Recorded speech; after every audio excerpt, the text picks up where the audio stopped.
Lawrence, how you doing, man? I'm good, bro. How are you? I'm good. I'm good. Congrats are in order. You are a double Emmy nominee. Yes, sir. Yeah. How does that how does that I mean, there's not a lot of people in the history of life that can say that. How does that feel?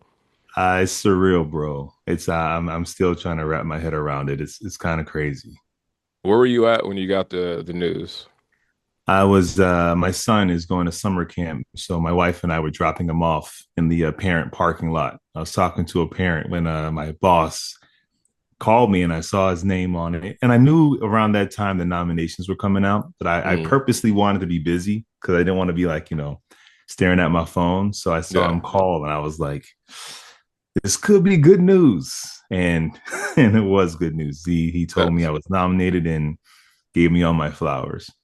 that's beautiful. So okay, that's actually a very beautiful and amazing way to find out. So you were surrounded by your family. You were with your wife and you were with your kids. My wife, but also a bunch of parents in this Yeah, parking lot. So I'm talking to him in this parking lot as parents yeah. are wrangling their kids in to drop them off for summer camp. So it's a beautiful, very normal way to get some pretty amazing news.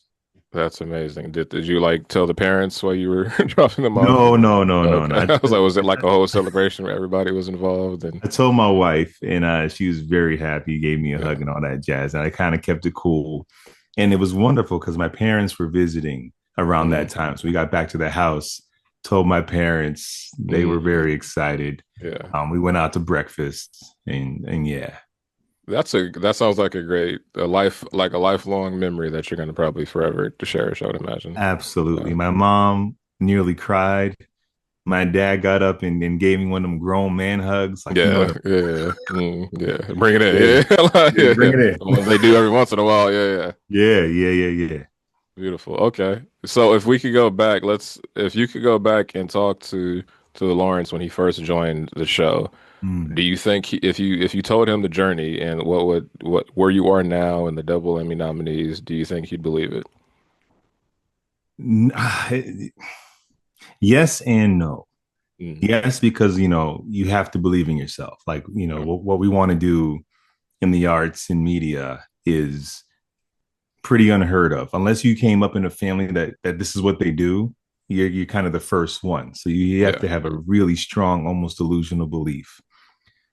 But then a part of me is like, no, like to be given the opportunity to do it. Like I knew that I had the ability. It's whether I'm going to get enough storyline. It's whether they see the investment in me. When you come into a show, and this goes for all soap operas, with the exception of Beyond the Gates, you're coming on a show that's been around for decades, some of them like longer than you've been alive. So to think you're going to come on and be given like the biggest story and the show's going to revolve around me is like, it's kind of unheard of. There's people Yeah. on this show that's been here for 30 years. Like, why all of a sudden is it going to be about me? So I figured like if I get the opportunities, then maybe there's a chance. But I just kind of waiting in line for it. So at what moment do you feel like you became more of a key figure like within the show? I would say around 2020. Before then, I had some wonderful moments and was involved in some really great pivotal storylines. But around 2020 is when we started dealing with this kind of perfect character who seems, your knight in shining armor, and we start to reveal some of his dings and dents. And I had a storyline where I was head over heels for this girl and was in love with her. And my character has a tendency to like propose in 24 hours. Like he falls Yeah. in love like this. Yeah. It's really hard to watch because the whole audience is going, would you just slow down? Like just take a breath. Yeah. Just take it, but he can't. And then, Yeah. of course, the woman that he's in love with fell for somebody else. And it was almost obvious. Like my character should have picked up on the red flags.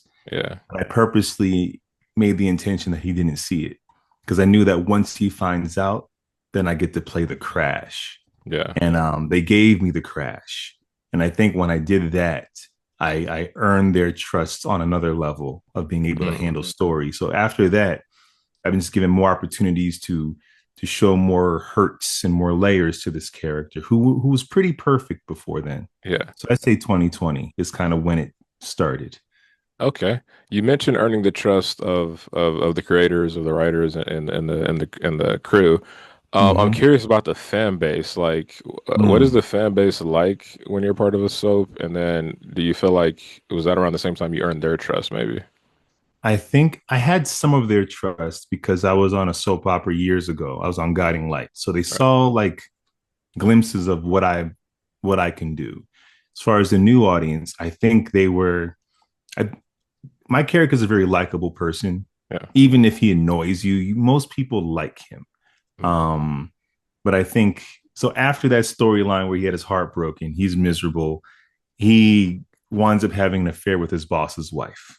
Mm. Okay. So you have a character who's been pretty squeaky clean and now is doing one of the because his boss is also like a father figure to him. So it's So this is very pretty complicated, terrible. pretty terrible. Yeah. But what was interesting about the whole thing is so much of the fan base, they were rooting for my character and the boss's wife. Like me and Okay. the actress Rena Sofer, we had amazing chemistry and we found a real sweet spot where you understood the characters. Mm. You understood that Carter at this point would rather do wrong than be alone. And I think, Okay. especially we're talking around like, pandemic times, I think Yeah. people understood what loneliness is and desperation that could create. So I think that's when the audience started. I think they've always liked Carter and always rooted for him, but I think that's when they started to understand why he's so needy, why Yeah. he's so desperate to be in love. Like there's actually a hole there that he's been Mm. masking with work and presenting strong. So I would say around that time, that particular audience who didn't know my work started to see Yeah. like, oh, there's more. Okay. Um, what do you think the biggest misconception people have about somebody who is acting and both writing in a soap? That I have control over what my character does. Mm. Okay. In both So aspects, you mean both the acting and the writing? both aspects. As an Okay. actor and writer, I'm here serving our head writer, executive producer. As an Okay. actor, I get the script, I interpret the material. If there's certain things that I feel could be stronger, I'll push. If they say no, I fall back. My job is to serve. As a writer, same exact thing. They give me Yeah. the outlines, they tell me what the story is, and my job is to write their story into a script. And there might be some things I want to massage, but if I get the edits and they took that out, hey, it's yours. I'm here to Yeah. serve you. Some fans will see Carter doing something that they don't like.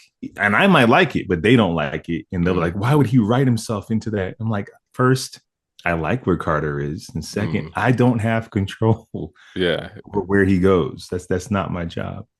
Okay. Interesting. Yeah. Okay. And with the fan base, do you feel like you've had any crazy like fan encounter over the years?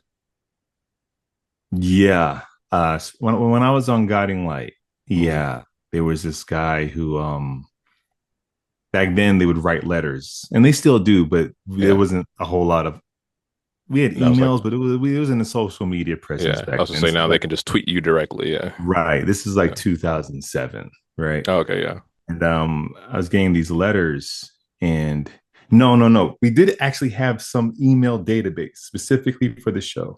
Okay. And he would write in and he would just like say he's a fan, kind of go back and forth. And then he would almost be inappropriate and then like threaten to hurt himself if I didn't like respond. Yeah. And Okay. I remember he left his phone number and I for some reason I knew it was a house. And I remember I called the house and spoke to his mother Hmm. because I was like, I don't know what's going on. But I feel like I said, you just need to know that this is what's happening. And Yeah. she thanked me. And then he responded back like nothing happened. And I'm like, either you need help or this is a game. Either way, this is above my ability to understand. I was Yeah. like 24, 25. Like Mm. I didn't, so yeah, that had to be one of the unfortunate encounters. That sounds like a storyline like It within itself, definitely sounds like a actually. soap Yeah. storyline. Yeah, But yeah, yeah, kudos to yeah. you for actually, I mean, you could have just ignored it, but like I guess that speaks to Oh, your character that you were like actually want to make an attempt to help this my this kid or guy or conscience. whatever. I'm like, if I ignore him and God forbid something happens. Like I Yeah. can't. No, no, no, no. Yeah. So Well, yeah, I hope, yeah, that wherever that individual is, like, it's yeah, been, it's that, been about 20 years. So yeah, hopefully he is flourishing and has a wonderful, wonderful life. yeah, hopefully. What is the working like conditions? Like, what's the hours like working on a sub? I know it's like a well-oiled machine, so I know It it's is. like It it's way more intense than shooting a different kind of show, right? I would say, well, it depends. I think, Mm. I think, I think you talk about like nighttime television or film, they all have different amounts of intensity in different areas, right? Okay. So our show, we move at a crazy pace. We can shoot 3 episodes a day, over 100 pages a day. You know, Jesus. us actors, at most, I've had 57 pages of dialogue in one day. We've had an actress that had 90, Mm. um, which is very intense. And we have to move, move, move. If we're in the studio too long, like that's extra money. Yeah. But then when you hear about, you know, Christopher Nolan's The Odyssey, oh, you're setting up on a cliff to Hmm. shoot when the sunlight hits this point. I so I can't say ours is Yeah. more intense. It's And just they have to different hike up the level. thing and everything. Yeah. Yeah, it's just different kinds of intensity. Yeah. Ours is speed, efficiency. You got to get in and get out. Okay. Whereas over there may go slower, but there might be more details they have to do. So I can't Right. say ours is more, but the difference is I think for actors is the lack of rehearsal. If we do rehearse, Mm. and the one take of it all is Okay. very different than anywhere else for actors specifically. Right. Yeah, and as far as our day, depends where you're on the storyline. Like usually we're shooting from 9 a.m. to about 5 or 6. And if you're in story, you can be there all day, or you can have one of those days where all your scenes are first up. So you knock out Right. your scene in 3 hours. And 3 hours means you probably shot like 25 pages, 30 pages. That's okay. Yeah. That you sounds so know, intense, but yeah. it is. But it Yeah. also feels once you get in the groove, it's so much fun. It's like doing improv. Like from a distance, it looks scary, but once you're in it and you're just kind of Mm. like popping, it's so much fun. Okay. Okay. That sounds cool. Before I let you go, you're at such a fascinating place, I feel like, in your career with so much more to go. At this stage now, what more do you want? Like where do you kind of envision the next stage of your career? Yeah, I want everything, man. There you go. Yeah, yeah. I want everything. I want to Yeah. be in front and behind the camera. I want to take the tools I've been learning here and see Hmm. where it can be applied to other places. But I also, on Bold and the Beautiful, want to continue to build out Carter and add more layers and more flesh to who he is. I want to get into his mind more. So I'm always going to want more opportunities to showcase who Carter is, and as a Hmm. writer to continue to strengthen my pen, because it's one thing when you write your own stuff, and Yeah. which I do, but it's one thing when you're writing for someone else. There's a certain, I don't know. I think it strengthens the writer because you have such strict parameters to be creative, and then you really Hmm. have to like dig in your bag. Like I Okay. can't just do what I want to do. I have to get in your mind and see how you see the characters, and then put my creativity on top of it. So whenever I go back to write my own stuff, I find that it has more depth because of this experience. So continue to grow on Bold, but then also I want to do more films, indie films, be a Hmm. superhero, Yeah, uh, yeah. and also write and produce, man. Okay. Beautiful. Yeah, yeah. I peeped the Superman poster. Is that a You poster for that? know, Yeah, there might be yeah. more stuff around this room that I'm not Yeah. gonna. Gotcha. Okay. Are you a big superhero? I am. I am. Nice. Like Yeah. superheroes. I would say that's when I don't think I've ever told this story. That's when I first kind of found acting. Like I didn't really Oh, know okay. what acting was. I loved TVs and TV shows and movies, but I would read a comic book and just instinctually choose a character and read those lines out loud as if I Oh, was Batman. cool. Okay. And it Yeah. was just fun for me. I didn't know that's like what you do with a script. I was just naturally just doing it because I Yeah. wanted to be them so bad. So Okay. yeah, If you yeah. had a dream superhero role, then who would it be? Black Superman. Black Superman. Yeah, they were making one at one point a couple They years ago. I don't know if were. you. I Yeah, think yeah. Michael B was attached to it. He And was. It was. I think Ta-Nehisi Coates was either writing it or helping produce it or think something like so. that. Yeah. Yeah. I mean, there's two black Superman characters who are Mhm. actually like Superman. The one that Yeah. I think Michael B was doing, which is a guy from Krypton from another universe. Mhm. But then there's also a black Superman who is like Clark Kent, but black from another universe where he's like president of the United States. That's his secret Oh, I'm not identity. familiar with He's this kind one. of Okay. modeled after Barack Obama a little bit. Oh, Like if cool. Okay. the president was also Superman. So I'm like, that's an interesting story. Once DC gets things going and they Yeah. want to like start doing like TV shows that are a little outside of their canon, I think that would be Yeah. pretty amazing. I think you definitely have a very Clark Kent Superman aura. So yeah, let's Bro, manifest this. Yeah. I receive it. Let's throw it Yeah. out there. Absolutely. Man, again, congrats on everything that amazing that is happening in your life. Just from this brief conversation, I can tell that you deserve everything and Oh man. can't wait to see everything else, man. Thank you, bro. I appreciate you. Absolutely.